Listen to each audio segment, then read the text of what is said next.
Let me ask you something. Have you noticed a phrase that just kind of keeps popping up amongst Christian circles right now? On the surface, it sounds spiritual and even sounds kind of mature. But the truth is, the moment that someone says it, the conversation is almost immediately shut down. And it's these three simple words: God told me. God told me. Now, to be clear, my intention with bringing this up today is not about mocking people or, saying, God does not lead his people, because he absolutely does. But here is why this conversation, why it really matters. Because when someone says, God told me, Scripture, it often gets quietly pushed to the side. There's really, no testing, no questioning, no accountability. The conversation just kind of ends in acceptance. And Scripture is very clear. When anything replaces God's word as the final authority, that is not harmless.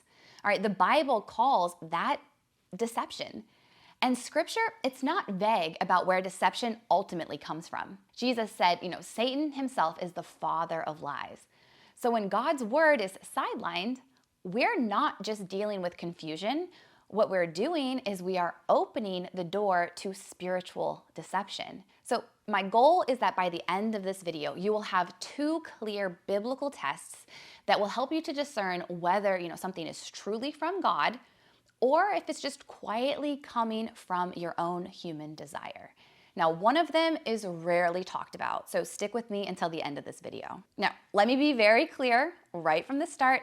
God does lead his people. God does choose to guide his children. He convicts, he corrects, he directs, and that's not the issue. The issue is that culture that we've created, around this phrase of God told me. We hear it everywhere. God told me to take this job. God told me to leave that toxic relationship. God told me to start this ministry. God told me that I'm supposed to support this.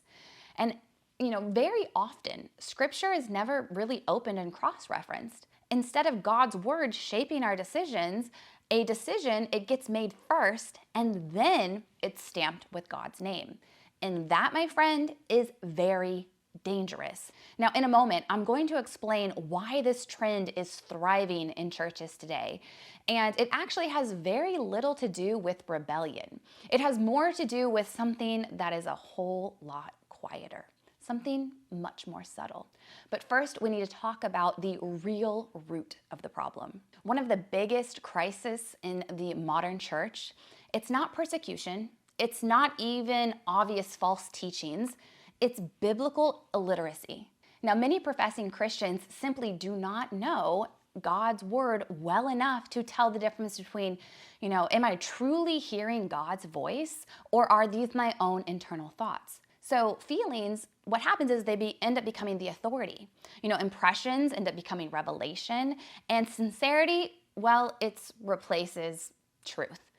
In Jeremiah 17:9, it tells us that the heart is deceitful above all things, yet we are constantly encouraged to follow our heart. Now, the problem is that when Scripture is unfamiliar, the loudest voice ends up winning.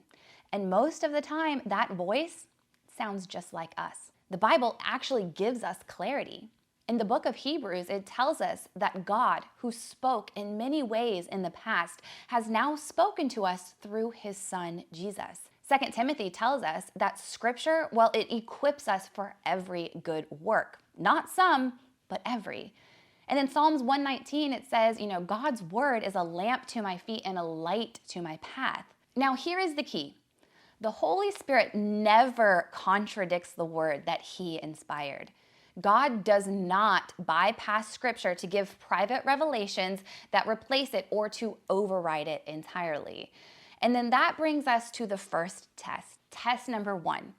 Can this be backed by Scripture? Now, I'm not talking about a vague verse. I'm not talking about a phrase that's been pulled out of context or, it just feels right. But clear biblical teaching handled correctly. When someone says, God told me, a loving and a biblical response would be, oh, tell me, where do we see that in Scripture? If it cannot be supported by God's word, it is not from God. God does not contradict himself. Yes, God does guide and he convicts through his Spirit, but he never gives revelation that just stands apart or above Scripture itself. Now, the second test we can do is, does it require a sacrifice? Now, this is where discernment, where it really, really sharpens. Even when something sounds biblical, it does not automatically mean that it is from God. So I want you to ask yourself this. Does this word that's coming from God, is it costing me something? Does it require more obedience from me or any sort of an inconvenience? Does it call me to, repent, to forgive, to deny myself, or to let something go that I don't want to? Or does it conveniently just happen to make my life easier? You see, Jesus said, if anyone would come to me, let him deny himself, take up his cross daily, and to follow me. God's will, it often leads us through difficulty, not around it. Our will usually leads us towards comfort. If every God told me, if it lines up perfectly with what you already want, well, my friend, that's a huge red flag. So here's a simple way to really tell the difference between whether it is truly that you are hearing God's voice or you're just hearing your own. Now, when God leads it, it produces humility. It increases dependence on him. It aligns with Scripture. And it often costs something. When yourself is leading the conversation, it centers around desire. It avoids discomfort. It resists correction. And it demands affirmation right now. Scripture tells us our battle is not against flesh and blood. When God's word is ignored, the enemy is more than willing to fill in the silence. Now, this is not about perfection, all right? This is about heart posturing. This is exactly why it matters in this particular conversation. Without the gospel, discernment turns into legalism. And without discernment, the gospel gets diluted. Now, the gospel is not that, God exists to endorse our plans. The gospel is that we are sinners who have rebelled against a holy God. In the book of Romans, it tells us that all have been sinners, all fall short of the glory of God. And because of our sin, we've been separated from him. But God, in his love and his mercy, sent Jesus Christ, fully God, fully man, to live the sinless life that we could never live.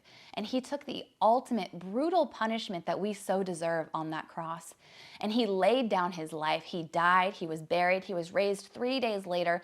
He rose bodily from the grave. Salvation is not manifesting. It is repentance. It is surrender. Jesus is not a life coach or a homeboy or a big brother to look up to. He is the Lord. And following him means submitting our will to his, not asking him to come and bless the plans that we have for our life. So what do we do? Well, I'll tell you that we're not supposed to be chasing impressions or to be elevating our own feelings or looking for shortcuts. What we're supposed to do is to pray, to actually pray something kind of dangerous. And that is, dear Lord, please make me ravenous for your word. Not to be entertained by Scripture or to just, casually read it, but ravenous. And when you're grounded in God's word, discernment, it just becomes instinctive. You begin to realize that what sounds spiritual might not actually be biblical because you're becoming biblically literate. So let us just take a moment to pray that prayer right now. Heavenly Father, we've come before you humbly asking for forgiveness, that maybe we have elevated areas of our life and said that they were from you, but truly we have not been in the word or having true discernment that it was backed by Scripture. Help us to live the life that you would have us live, not building our kingdoms, but by building yours. In Jesus' name, amen. If this spoke to you, and you would like to take this conversation a bit further, I want to invite you to come join us inside of our private community, the Narrow Pathfinders. It's a place where we are committed to really understand the Bible, to grow in biblical truth, and to share the gospel on a global level. Now, when you join, you're not just supporting the channel, you are helping us to produce biblically grounded teachings each and every week so that we can reach people who are trapped in deception and we can spread the gospel on a global level. Members receive priority comment replies, and you also receive deeper discipleship as well as early access to all of our upcoming videos, as well as voting rights as to what future topics we will discuss next. Your support directly fuels this mission. So the next time you hear the phrase, God told me, I want you to pause. I want you to ask this. Can it be backed up by Scripture? Does it require sacrifice on your part?